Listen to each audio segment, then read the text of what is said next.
At the Fabrio Stratum Egghead, Sentomaru informs his fellow workers to get off the island.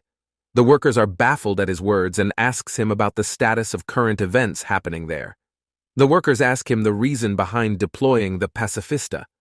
Sentomaru tells them that there was once an island called Ohara, but one day out of nowhere it was wiped off the map, and the reason was the opposition from some people towards the world government. A flashback scene is shown as a refresher of the Ohara incident. A recap of the Ohara incident is given, which reads that the island of Ohara was host to the largest library in the world. Scholars and researchers gathered there to conduct research on poneglyphs, despite the subject being a taboo. At the end, it was wiped out by the Navy, and the only survivor of the incident was Nico Robin. The scene then shifts to present day, and Sentomaru tells the workers that the world government is now targeting Dr. Vegapunk, which shows their seriousness about erasing him. The world government is willing to lose the world's greatest mind for their own good.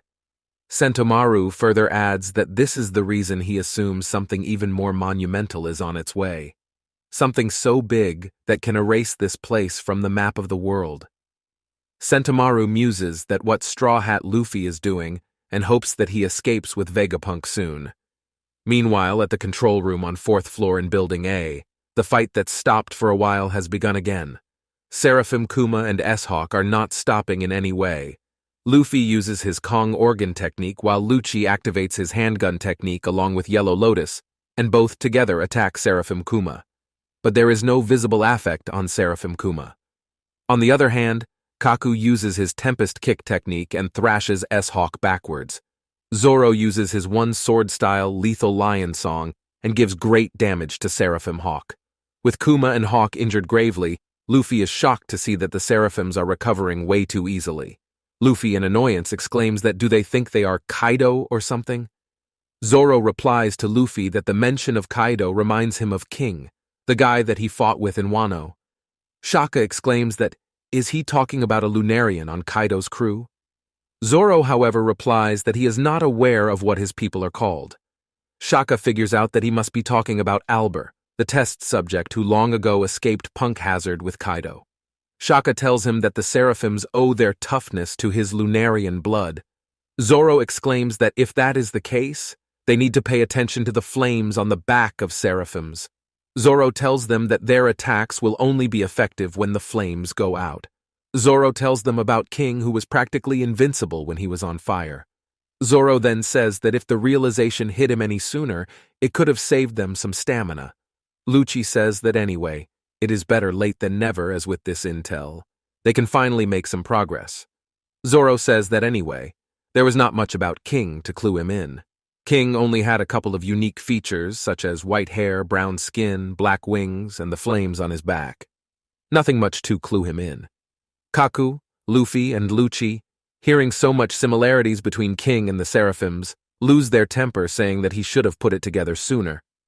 Luffy then sees Shaka heading somewhere, and on asking, gets to know that Shaka may have detected Vegapunk Stella's location. On the other hand, a fight has started between Zoro and S-Hawk. Meanwhile, on the 3rd floor of Building A, Nami is going to attack S-Shark through her Zeus, and reminds herself that she cannot treat him like a kid. S-Shark is a heartless killing machine who has already ambushed one of their friends, and he basically totaled Edison also. Nami, however, still finds it difficult and therefore closes her eyes while saying that he is not a kid and neither cute. Zeus gives courage to Nami and tells her to close her eyes if she hesitates to attack S-Shark. Zeus tells Nami to just fling it and leave the rest on it. Nami releases Zeus and a thunderbolt happens. The Seraphim is injured because of the attack with smoke all around, and Nami is feeling sorry, but in reality, S-Shark uses its swim fruit powers and begins to go down in the ground, creating splashes.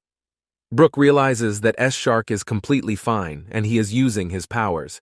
He immediately informs Nami that S-Shark dove down again and is coming towards her from below. Nami and Zeus are left shocked that their attack did not work.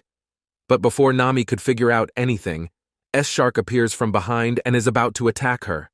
Brook is terrified at what is going to happen next. But before S-Shark could attack Nami, somebody appears and exclaims that if he ruled a country, his decrees would be simple. And then the man exclaims the rules, all declaring that anybody who will cause any kind of harm to Nami will face capital punishment. The man is basically Sanji, who launches a rare fillet strike, kicking S-Shark backwards and saving Nami. Sanji then gives S-Shark a final warning, telling him that he doesn't care if he is a kid or another Jinbei, he will be the only judge, jury, and executioner. Meanwhile, on the third floor of Building C, Lilith is furious at Seraphim Snake, who petrified York. Lilith attacks her with her bubblegum attack, however she manages to dodge it. But the next moment, Usopp is shocked to see that Seraphim Snake is lying on the floor and is injured. Lilith tells him that the green blood gives Seraphim the pros and cons of having a fruit ability. While the bubbles were designed to harness the ocean's energy and therefore, they are the weak point of Seraphim. Usopp gets excited hearing this. Franky immediately moves towards Seraphim Snake to catch her while she is down. But before he could do so, the latter gets up and gives a mighty kick to him. Lilith tells him that the bubble worn off because it only grazed her. Seraphim Snake seems extremely frustrated and starts attacking everyone there. Franky attacks her from behind by throwing a bubble at her. Usopp and Lilith call him genius that he used the bubble just perfectly.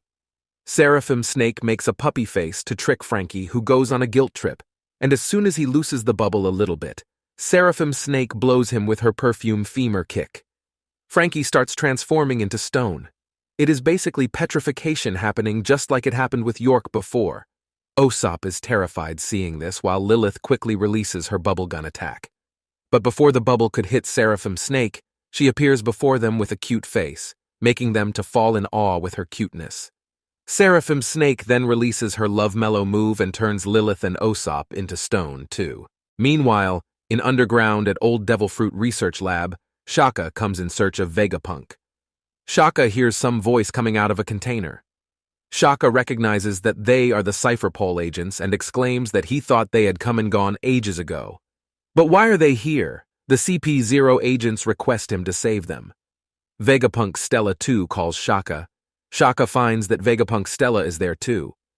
Shaka asks from outside of container that who could have done this. Shaka is glad that Vegapunk is safe. Vegapunk sees something behind Shaka and asks him that, who has he brought with him? But before Shaka could even figure it out, a gunfire is shot from behind him and hits him directly into his head, splashing blood everywhere. Vegapunk and CP0 agents are terrified seeing that Shaka has been headshot. Shaka falls on the floor and is lying unconscious. The shooter is still a mystery.